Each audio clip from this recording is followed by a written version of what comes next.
All right, here with new ASU commit Michael Scott. First off, coming off a big weekend at OT7, your performance drew rave reviews. Was reading a recent Rivals recap, just really raving about what you were able to do. How did you think you did out there, and what was that overall experience like for you? So the overall experience was really good for me, especially because I'm a PA kid.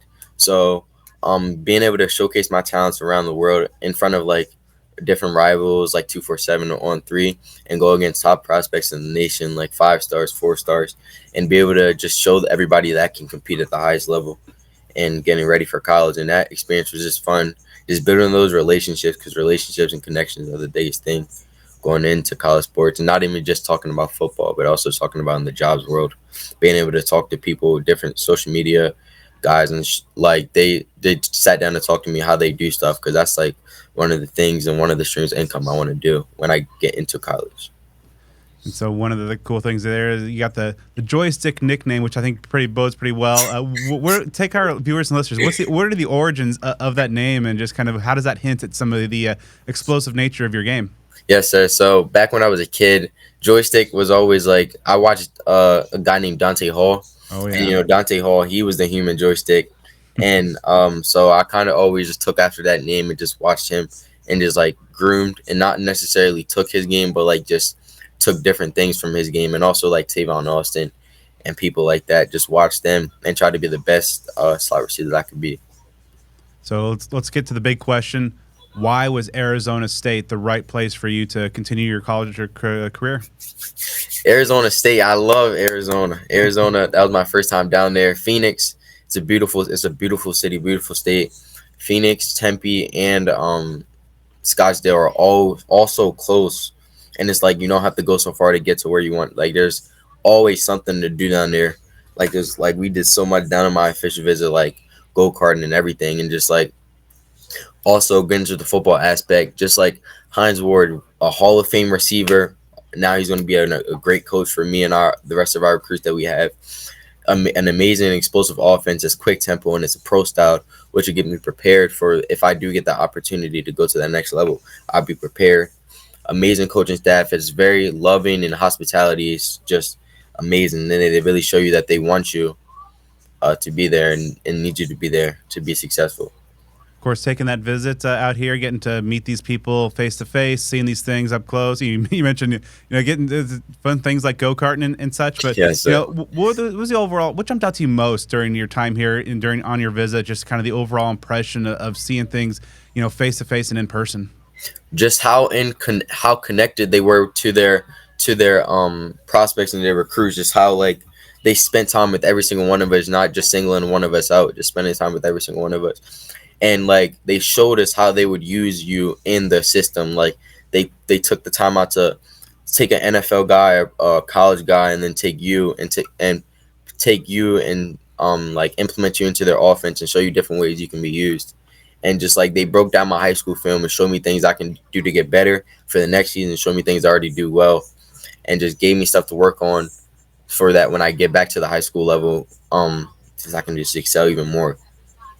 Getting to know like some of the players, and and getting to kind of know the student athlete element here, and just obviously the coaches can show you one thing, the staffers can show you one thing, but getting to know some of the current Sun Devils.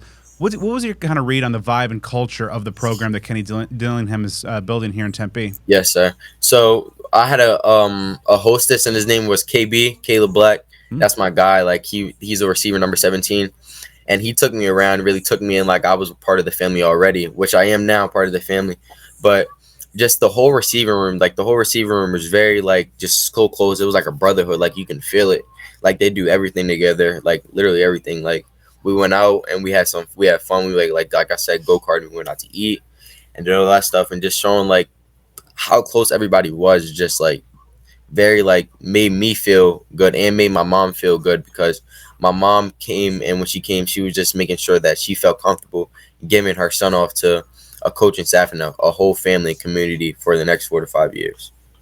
Kenny Dillingham's one of the youngest head coaches in major college football, but obviously with his ties as an Arizona State alum himself and his resume as an offensive mastermind, what kind of things jumped out to you about Kenny Dillingham as the leader of a major college football program?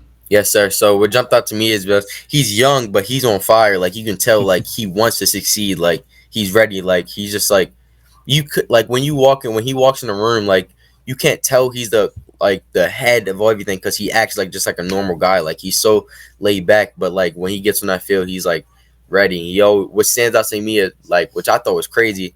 It was like crazy good. Like he plays Madden with his players after every practice, which is just like that's just like I don't know. That was just so cool to me.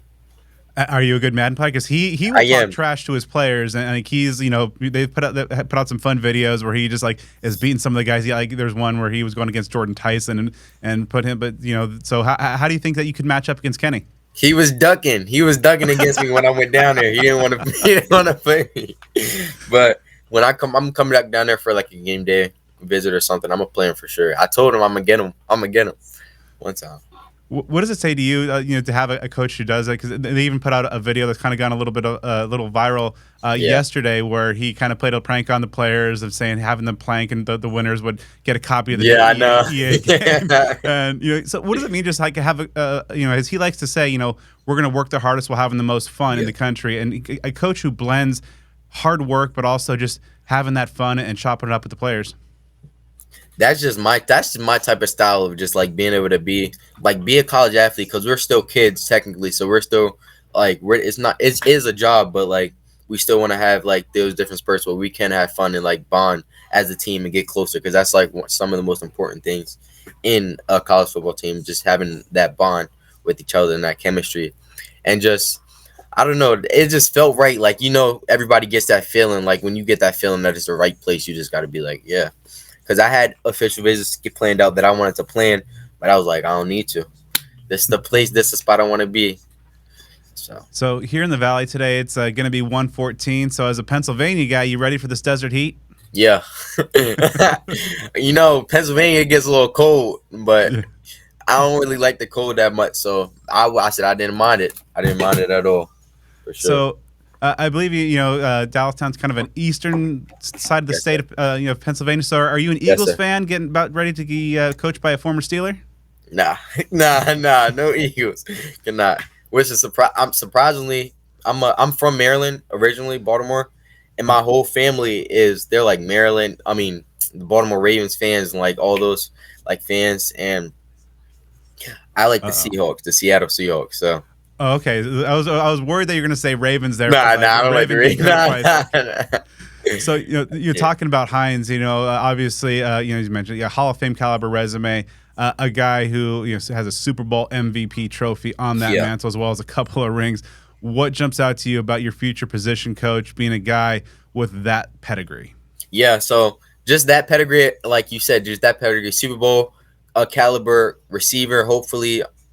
Super Bowl caliber receiver, Super Bowl MVP, and things of that nature, and just like how real he is with you. He didn't lie to me. He told me straight up of everything I need to do and work on, and I like that. I need that in a coach because I love getting better. I love working. I love competing, and I will compete when I get there. And he makes sure he says like I'm a hard worker. I already have that. All I got to do is just what he said. All he will do is develop me and help me learn on how to be a better receiver on and off the field, be a better man on and off the field. And that's one of the things I cherish is most, having that connectivity and that just how close he is with all of his receivers and players and just how real he is. In addition to posting over 1,000 catches at the NFL level, he was also regarded as the best blocking receiver of the generation, maybe all time. And his phrase during spring practices was kind of, you got to block to get the rock. Yeah. What is it? Obviously you guys want the ball, but what's your approach to doing those kind of the dirty work, the stuff that doesn't necessarily show up in the stat sheet in terms of blocking downfield? Well, I love blocking, which is people might say it's crazy, but I love blocking just because when I get the ball, I want people to block for me. So I'm gonna have to do that dirty work because I'm a dog. Like I'm gonna work whatever I need to do to get better. Like he says you're gonna have to block, and I said I'm gonna make sure I block because I wanna be on that field, and I want our team to succeed. I want our team to succeed, and we all have to be doing our job for us to succeed in the future for sure. For any ASU fans who might not have seen you in action or caught your huddle film or whatnot, give our viewers and listeners a self-scouting report. What kind of skills are you going to be bringing to this field? Speed, speed, speed, speed, speed, quick agility. I won't drop the ball, catch everything that comes to me. I'll block and make sure that our other receivers will get the ball. I can take in. I'm good at special teams. Like I'm good return game, return punt, return kick, return anything they need me at. I'll make sure that I will succeed. Of course, with Kenny Dillingham and his resume as an offensive mastermind, dialing up some pretty prolific offenses in his day. Yes, sir. Marcus Arroyo as well, in terms of what he's been able to do at the pro and college levels. What, you know, in your time getting to know the scheme that ASU runs, what kind of jumps out to you in terms of how they like to use their wide receivers? Yeah, just their quick tempo, like just their quick tempo offense, how they keep getting back on the ball, and also like I was speaking on earlier, how they show my high school film and then show their film and show how I already run the routes that are in their offense basically. So it's like that adjustment is going to be like this. Like all I got to do is just basically like the same plays, just different names.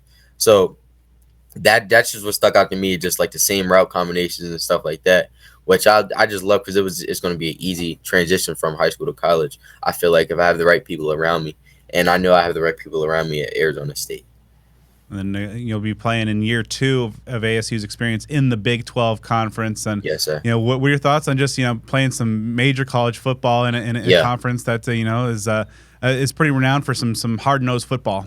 Yeah, when I heard that they were switching to the Big 12, I was like, yeah, love to play schools like West Virginia, Houston, like Colorado, just those big stage names, and really showing that we can succeed at that level, especially with our recruiting class coming up, like Puka, Adrian, CJ, like all of them, like Butter. Like our class coming up is gonna be scary, and I've been telling everybody that.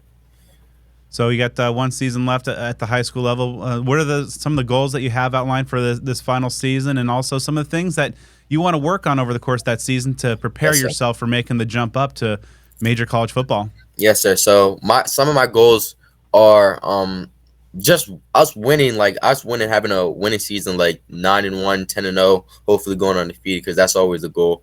Us getting to that, this team that we have right now has been together since Cougars, and we've been dominating everybody since like young little league, and now we're gonna do it now. We're striving to be the best, and we want to be the best, and we just harp on going 1-0 a day. So we're not trying to focus on so much in the future, but just focusing on one day at a time. But some goals I have for myself are just being able to get the ball in short area quickness and showing that I can take it 85 yards, 90 yards, 100 yards maybe on kick return. Getting bigger in the weight room. I've been lifting, getting bigger, gaining weight, gaining healthy weight, like slowly processing, because I know when I get to that level, when I get to the college level, they're going to put on weight on me regardless. And just getting quicker, faster, getting my hands right, getting out of my breaks faster, and just everything, just doing all the little things so I can be able to play on the field early, and just getting my IQ right, football IQ right, just learning how I can run different routes and different coverages, and like learning coverages, and like stuff like that.